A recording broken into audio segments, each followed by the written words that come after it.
the size of the march this time? Mhm. Will it be as big as the record-breaking ones? We are not expecting this year's march to be as large as the first march just because it's a different political moment and the current threats in the current political landscape call for different tactics. So we will be having, for example, a lobby day on Friday, and we'll be announcing the women's agenda in conjunction during that week. But we think the march will be smaller, although definitely impactful.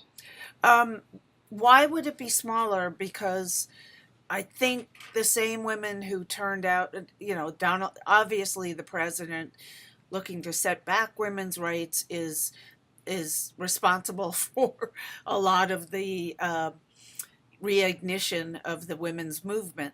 And he's still there, and he's still doing all kinds of awful things to women. So, are you saying it's petering out? Is the Me Too movement petering out? Is the women's focus on Trump petering out?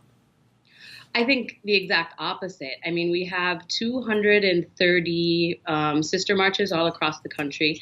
And I think before, where, for example, we would see people who were, flying across the country to New York and busing across the country to New York, I think they're more likely to stay where they are and to go to the marches that are in their communities, which speaks to the power that we're building all across the country because women no longer have to fly across the country to go to a march because they're now organizing and mobilizing in their own communities. And I think that there's also a sense of, yes, he's still in power. And so we have to think about what the different tactics are. And so as some folks just marched in 2017, some folks have broken off and their activism is in building a chapter or in working to organize lobby days or to, maybe do ongoing GOTV efforts, in November. So people's activism, I think the best way to say it is that there's a depth and breadth to the activism in our movement that was not necessarily present in that first moment in 2017. And so I think we'll see a larger, more diverse, more impactful group of actions, but they won't necessarily only be marching. Do you credit the Women's March with the Democratic victories in the House last year? I mean, I think that the women taking office credit Women's March with that, so I'm willing to take it. I mean, do you think that more women turned out to vote because of the march and their involvement there, or was the march actively trying to get its members, millions of members, to get out to vote? Yeah, so we actually didn't march last year. There was a march in Washington, but the national team launched Power to the Polls, which was all about getting women's, power and making our voices heard at the polls, whether that's GOTV, voter turnout, what have you. The tactics look different across the different states, but there are many women, I think thousands of women ran, and then, a historic number of women were elected. And there were many women who said that the reason that they were voting, the reason that they were running, the reason that they were getting involved was because of Women's March. And I think that and we are just one of, a ecosystem of movements who are working on, women's rights. But I do think that Women's March has shaped and expanded the political imagination of women, which I think is really an exciting thing to be a part of. And what are you doing for 2020? Oh, I think for 2020, we're really going to be focused on our women's agenda. So, well, the way that our policy platform is very different from other policy platforms is that everything that we put in there had to be actionable. So it couldn't just be, for example, we're going to eliminate violence against women, but specifically by 2020, here are the steps that we, insist that folks take because it's kind of like a SMART goal. It's specific, it's actionable, it's achievable, it's all of those things.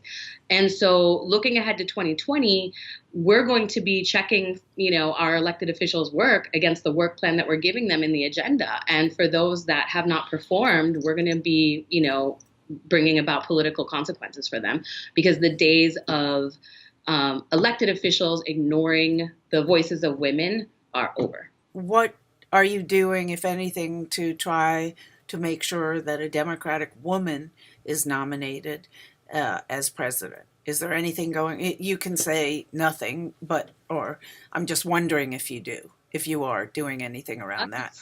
really all about the agenda. So the people who are in line with the policy agenda that we put out are the candidates that we are going to support in every way that we can, and the candidates and the officials and the folks who are not in line with our agenda are the people that we are going to be looking to replace. So for us, we are just laser focused on making sure that our policy agenda is the way forward for us as an organization, but we believe also as for the movement, which is why when we created it, it was we co-created it with 70 organizations that have been doing the work, to push feminist issues forward in different areas of social justice work, including criminal justice or environmental justice or things like that. So, to our mind, this is in the service of the movement, in the service of the people, and we're going to keep focused on that for 2020, no matter who the candidate is. Some anti-abortion groups are complaining that women who oppose abortion rights are not included. What do you say to that? We are a pro-choice organization, and so if you want to be involved under our big tent, that's fine, and you can under that tent make the choices that make sense for you, including deciding to not have an abortion. But we are pro-choice, and that's what that means, to have the right to choose and to have control over your own body and your own reproductive choices and health. Your supportive groups, your huge network of groups, do any of them include pro-life women in their membership? I'm sure they do. During my time at Amnesty International, for example, we had a policy there that supported, it was a pro-choice policy. And there were many, many activists who, for different reasons, they were, pro-life. And they just decided, I'm going to take action on the issues that matter to me, and I'm not going to advocate on behalf of those that don't align with my values. And so at some point, people have to make a choice. But we are not a neutral organization. We have very specific stances on what we believe freedom and liberation and women's rights look like. And one of the things that really takes me back to the Kavanaugh hearings was when Senator Harris asked at that time Brett Kavanaugh, who was the nominee, can you name a law that is on the books that means to legislate men's bodies? He couldn't do it. And, it really gets back to that, where what we're talking about are fundamental rights over the autonomy of our bodies. And if women are, in alignment with that, they're welcome under our tent.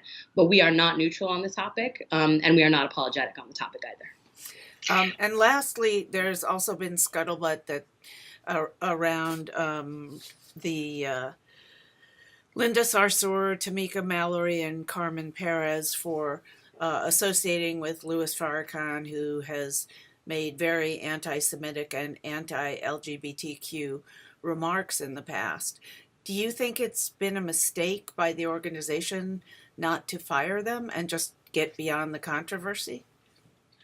Well, to be clear, they are board members and so not staff. And then there's also a couple of pieces in there where, the different ways in which each one of them have had, interactions, whether you're talking about a participation in a march where there's 100 other, partnerships and things like that. I think we have to put it in perspective.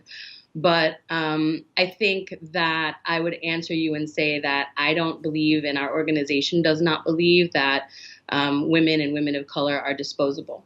And I think that our response to this in cases has been too slow, but we have had a lot of dialogue and a lot of listening and a lot of learning.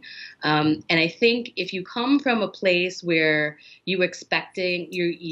there's kind of two dichotomies in my mind, one of knowing and one of learning. And in the work that we do, there's no knowing. There's no understanding everyone's, experience. And so necessarily we're in a place of learning constantly. And sometimes that learning is painful and the hard way, and sometimes it's not. And in this case, this is a very difficult topic that has been very painful for a lot of different people. But one of the things that I believe truly is that the conversations that have been had as a result of this in the media talking about anti-Semitism, particularly anti-Semitism on the left, anti-Black racism, the ways in which, people have been calling for us, just dispose of them. Just one article said, like, burn the witches, And I think that when we're talking about that, the outcome of conversations like that are so important will stand as a monument, to the work that this movement has done. And I'm actually really proud and honored to be able to play a role in the continued dialogue and conversation on the topic. If a Jewish woman had used the N-word and she were on your board, would she last, or would you have thrown her off? I mean, I don't want to get into conjecture, but what I will say is that as a Latina, I'm Latina, I'm biracial, I'm bisexual, and all of these things. When I come in the room, like, you don't come in with your labels written all over you. And so I have had in the course of conversation at Women's March extraordinarily painful and problematic things said to me. And to my mind, the choice is to remain at the table anyway, and to stay in the conversation and to say, that hurt, and let me tell you why. Because if we're not educating each other and investing in each other, and particularly in a movement of women, how are we as women helping other women to do better? Because when we know better, we do better, right? And if we're not doing that with each other, there's just no way to move forward. And that's evidence. That's not conjecture. That's evidenced by previous women's rights movements that have just left women of color behind. And so if there's not a new way here, there's not going to be a new outcome. And the old outcomes have not worked for all of us and have left many of us behind. So I would say I wouldn't conjecture about, what other situations are, but I will say that in the times that I have experienced pain and hurt, and in fact from other white women in the movement, I have not walked away from the table. And I think the commitment of Women's March is to not walk away from the table. Wonderful. Okay.